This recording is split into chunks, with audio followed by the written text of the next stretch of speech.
Linen club exclusive showroom Palakkad Coimbatore റോഡിൽ അജ്മൽ ബിസ്മിക്ക് സമീപം.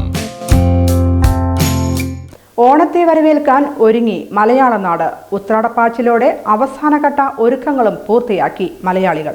ഉത്രാട പൂവിളിക്കൊപ്പം ഉത്രാടപ്പാച്ചിലും കഴിഞ്ഞു. അത്തം മുതൽ തുടങ്ങിയ ഒരുക്കങ്ങളൊക്കെ പൂർത്തിയാക്കി മലയാളികൾ ഇന്ന് ഉത്രാടം ആഘോഷിച്ചു. ഓണത്തിന് ഒരു ദിവസം മാത്രം അവശേഷിക്കെ ഒറ്റപ്പാലം നഗരത്തിലെ ഓണവിപണികളിൽ നല്ല തിരക്ക് അനുഭവപ്പെട്ടിരുന്നു. തിരുവോണത്തിന് മുൻപുള്ള ഉത്രാട ദിനത്തിലാണ് തിരുവോണത്തെ വരവേൽക്കാനുള്ള അവസാനവട്ട തയ്യാറെടുപ്പുകൾ നടത്തുന്നത്. ഇത് ഉത്രാടപ്പാച്ചിൽ എന്ന് അറിയപ്പെടുന്നു. ഒന്നാം ഓണം, ചെറിയ ഓണം എന്നീ പേരുകളിലും ഉത്രാട ദിനം അറിയപ്പെടുന്നു.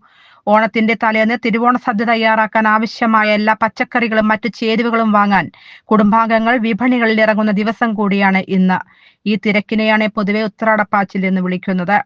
ഉത്രാട ദിവസത്തെ പൂക്കളത്തിനുമുണ്ട് പ്രത്യേകത. പൂക്കളം ഏറ്റവും വലുതാകുന്ന ദിവസമാണിത്. ഇഷ്ടമുള്ള പൂക്കൾ കൊണ്ട് പൂക്കളം ഒരുക്കാവുന്നതാണ്. ചിലയിടങ്ങളിൽ തൃക്കാക്കരയപ്പനെ പ്രതിഷ്ഠിക്കും. വിഗ്രഹങ്ങൾ മണ്ണുകൊണ്ടോ തടി കൊണ്ടോ നിർമ്മിച്ച് ഇലയിൽ പ്രതിഷ്ഠിക്കും. ഉത്രാട ദിനം പുലരുമ്പോൾ മരത്തിൽ നിർമ്മിച്ച ഓണത്തപ്പന്മാർ തട്ടിൻപുറങ്ങളിൽ നിന്നും താഴെ ഇറക്കിക്കൊണ്ടുവരും. അത് കഴുകി ഒരു പായയിൽ ഇരുത്തും. അടുത്ത ദിവസം അവരെ അരിമാവ് അണിയിച്ച് ചന്ദനം പുരട്ടി തുമ്പപ്പൂ, ചെത്തിപ്പൂ എന്നിവ ചൂടിച്ച് കിഴക്കേ മുറ്റത്തും നടുമുറ്റത്തും സ്ഥാപിക്കുന്നു. എന്നാൽ ഈ ചടങ്ങ് ഇപ്പോൾ വളരെ അപൂർവമായി മാത്രമേ കാണാറുള്ളൂ. കൂടാതെ ഉത്രാട ദിനത്തിൽ നിറ എണ്ണ ഒഴിച്ച് വലിയ വിളക്ക് കത്തിക്കാറുമുണ്ടായിരുന്നു. വിളക്ക് പൂക്കളാൽ അലങ്കരിച്ചിരിക്കും. പല നാടുകളിൽ പല ആചാരങ്ങളോടെ ഇന്ന് ഉത്രാടം ആഘോഷിച്ചു. എല്ലാ ACV പ്രേക്ഷകർക്കും ഉത്രാട ദിനാശംസകൾ.